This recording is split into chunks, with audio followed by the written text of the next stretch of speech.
Mm. Welcome back to Holistic. JC here had a topic that he thought that I should cover. The substitutes of sugars and the ups and downs about them. She's going to tell you about that right now. Pros and cons of sugar substitutes. So I wanted to cover with what used to be my favorite sugar alcohols, erythritol, maltitol, xylitol. Xylitol is my favorite, absolute favorite when I was doing keto. When I cooked with it, you can't taste the difference. Did you ever taste a difference? No. No, you didn't notice any difference. So I just want to share, even though if you use it a lot, you get used to using it, or you eat it a lot, it doesn't bother you whatsoever. But if you're not accustomed to using sugar alcohols in your food, it can cause a laxative effect. This is like with those sugar-free candies or butterscotches. You need to be careful how many of those you eat. Or sugar-free gummy bears. Or sugar-free jelly beans. Yeah, you're not just going to go and eat a bunch of those. No. Oh, it doesn't wind up good. Yeah, no, it doesn't wind up good. So, that's something that I really have been steering away from lately because I switched off of keto and I still need to keep my triglycerides low, and I have a real issue with that. So I can't have just table sugar, and a lot of us know table sugar is not the most preferable thing anyway.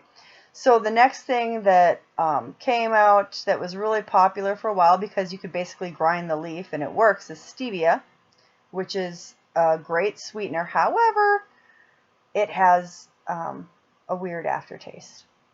So that is one thing. Now I want to go back to the sugar alcohol because I missed something. Yes, it tastes just like sugar. It really does. But when you bake with it, it takes a while to dissolve in water. You want to heat it up a little bit longer. So that's one of the only things with that. I'm trying to think of what else now.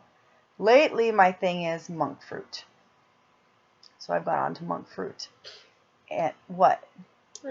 Nothing. Nothing. Okay. So I really like monk fruit. So far, it cooks the same, tastes the same, does everything the same. It's all natural. I'm liking it. So sometimes, and this is the way I started when I was using stevia and I didn't like that aftertaste, I'd mix it with the monk fruit. And a lot of people do that. Or you mix it with your xylitol or something like that. You can't taste that aftertaste as much. So a lot of people, when you get into aspartame, saccharin, the equal, Splenda, all that stuff, it's not good for you. It's not good for you. And a lot of people will say, well, if it tastes like sugar, it's going to spike your insulin. So when I was on keto, tested myself all the time, a diet Coke or whatever never ever threw me out of ketosis. So I'm not completely sure I buy that. So the last one that I'm really going to talk about is honey, just because I haven't used the agave sweeteners or anything like that. But the honey will raise your insulin. Over time, it will raise it less and less. And a lot of people don't know that. It's kind of a new research thing. They just did some research on it quite recently. Honey has so many benefits. You can look up all sorts of benefits on honey and see all sorts of videos, and it's a lot more than what I ever understood. It's great for allergies. It works as an antibiotic in many ways. It's great for the skin, topically, all sorts of things. But that's what I've been using a lot lately is honey, and I think I'm going to try and stick with the monk fruit and honey just because they really are so good for you. You don't want to heat up honey and boil it with stuff. You don't want to do that. Some research, apparently, and I'm not a doctor, I'm not the researcher on this, I've just heard this, say that honey is not so great for you when you heat it up to certain temperatures. So that's something that I'm kind of trying to be careful about. I'm trying to think if there are any other sweeteners, and I've tried to stay away from the aspartame for various reasons.